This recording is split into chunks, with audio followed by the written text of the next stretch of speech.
Hey, what's up, guys? John here. Jerome Powell put out a statement about inflation, about the economy yesterday that everyone needs to pay very, very close attention to. What we're going to likely start to see here in lending, in credit, is going to change the overall U.S. economy to the ways in which many people cannot yet comprehend. And I'm going to break it down clearly. I'm going to show you what he said, what's happening now, and where this is going. Please hit that like button. When you hit the like button, YouTube will share this content, educate more people about what's really going on in the economy.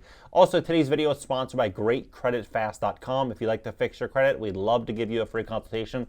See how we can help you. Take a look at this. So it came out June 29th, came out yesterday. He said, inflation, however, remains above our longer run goal of 2%. Over the 12 months ending in May, total personal consumption expenditures prices are estimated to have risen 3.9%, excluding the volatile food and energy categories. Core PCE prices likely rose 4.7%. Inflation data moderated somewhat since the middle of last year. Nonetheless, inflation pressures continue to run high, and the process of getting inflation back down to 2% has a long way to go.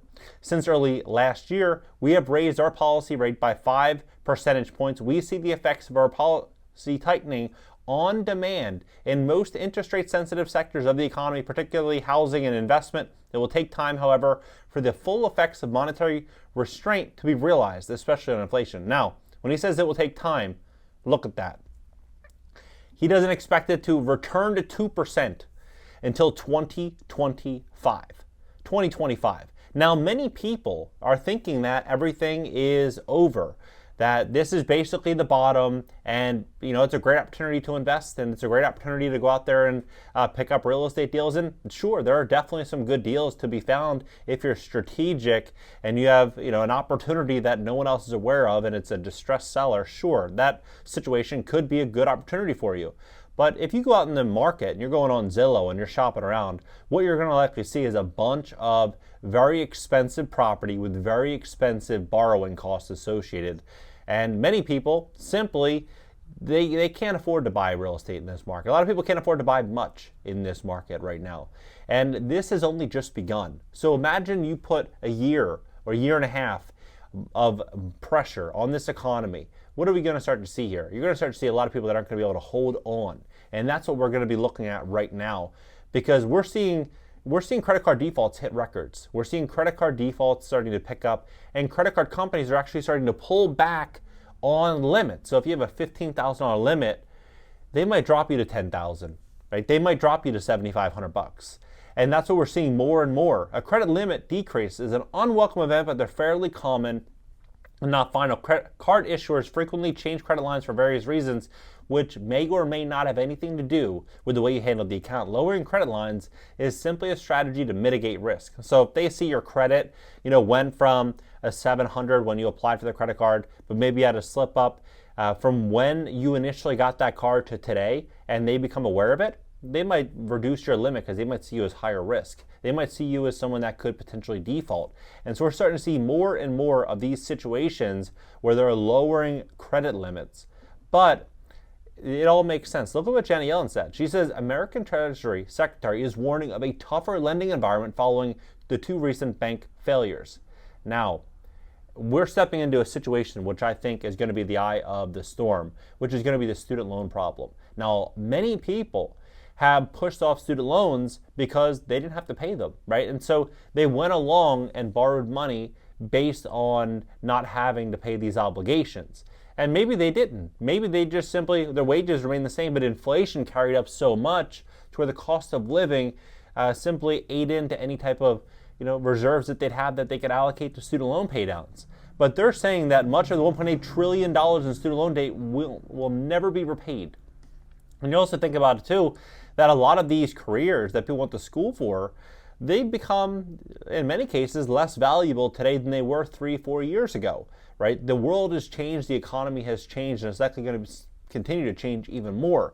So what is actually going to happen? People are going to start looking at this $20,000, $50,000, $100,000 loan, saying, you know what, I'm not even using that degree, I'm not going to pay it, right? That's what I think is very likely going to happen. And it's also going to hurt a lot of people's credit scores doing that in the process.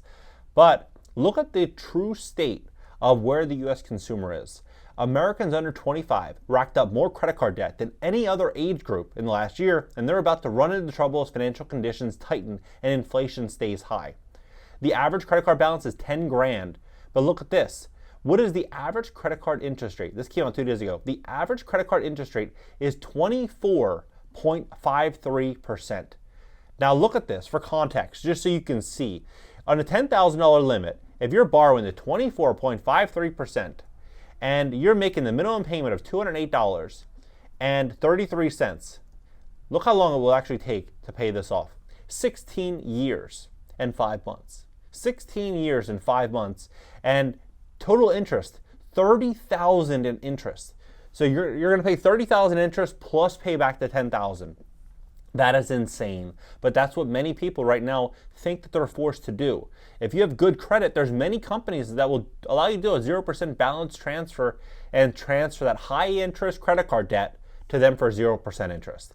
And it doesn't matter how much debt you have. If you can't make the payments in full, you should explore a balance transfer if you have the credit score that will allow you to get approved for. You don't want to just go out there and apply for a bunch of them and get denied, because that will impact your credit score. You want to make sure you're going to apply for cards you're going to get approved for. But look at this other situation, this other conversation that people have had a lot over the last couple of years, is Great Resignation. Now during this, people are leaving these high-paying jobs and going for a much higher paying job in many cases. And they were getting 10, 15% more. They were getting sign-on bonuses. The job market was incredible. I mean, companies were making so much money. It was just an incredible environment to make money. But now companies are starting to issue layoffs. They're starting to cut costs. And so you're seeing people get accustomed to this really nice lifestyle, and that's really starting to change for a lot of people. And they said, the Great Resignation, where are they now? Right? Where are they now? And they start to really talk about this Great Resignation. I mean, this is going to be a really, really, really big problem, especially when we start to see these companies not just look at hiring based on former wages, but also now incorporating ChatGPT and incorporating technological revolutions that have unfolded, incorporating and outsourcing more and more talent overseas. They're going to start doing things to cut cost because now they have more options to cut cost, right? This is going to be a really, really big role, but if you look at where the U.S. consumer was a couple of years ago, it's very different than where they are today. A couple of years ago, they said 61% of Americans reported that they owned stock, right, in 2021. So you start to think about that. Stocks were parabolic 2020, 2021, right? Sky high in most cases, especially if you own tech stocks. Many people thought they had, infinite money. And so when they were making money in the stock market, when they were making money in crypto, when they were getting paid more, when student loans were optional, with all these things just working just fabulously well for the everyday American, now all of that is changing. At that time, also 27 million people, 8.3% of America's population, also owned crypto, right?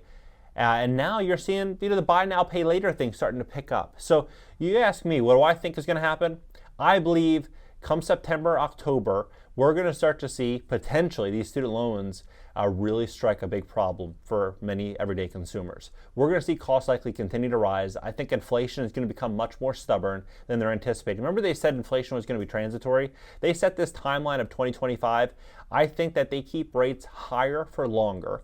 And I think that many U.S. consumers cannot afford to pay 25% or 28% interest on a credit card. Because as they continue to keep interest rates high, it's going to be reflective in those credit card balances. Now, when you look at this number and you're seeing 16 years to pay down a $10,000 credit card, that's based on today's interest rates. Jerome Powell said that he's going to continue to increase them and keep them higher for longer. So this number is likely going to continue to rise. It would not surprise me to see it go from the 24.55% to maybe 27%. And if that did happen, and let's say you made $210 per month, you have to make $225 to hit. So if you make $225 minimum payment to hit that threshold, so $226, let's try that. So $226, it would take 20 years. 20 years. So you see the difference of just 2 percentage points, right? It goes from 16 years of paying it down to 20. That's what's happening, and that's what I believe we're heading into. We're going to start to see more and more credit card defaults, more loan defaults. Obviously, consumers are going to have less discretionary income. And the natural next step from a bank and from a lending institution is to tighten up financing, especially for those borrowers that they deem as high risk. So crazy situation unfolding. I believe there's also going to be a lot of opportunities for investors to run out there and pick up incredible real estate deals, pick up a new car or a used car, pick up watches, pick up many things. I think that there's just going to be a lot of people looking to sell items in the coming year or two, and you're going to want to be strapped with cash and good credit and be positioned for what I believe is going to be the greatest wealth transfer of all time. If you have bad credit or so-so credit and you want to increase it and get it to that 750, 800 range, we would love to help you at greatcreditfast.com. That's greatcreditfast.com. Go there, schedule a free consultation, and add me on Instagram for short form content I won't post here, and I'll catch you guys in the next video.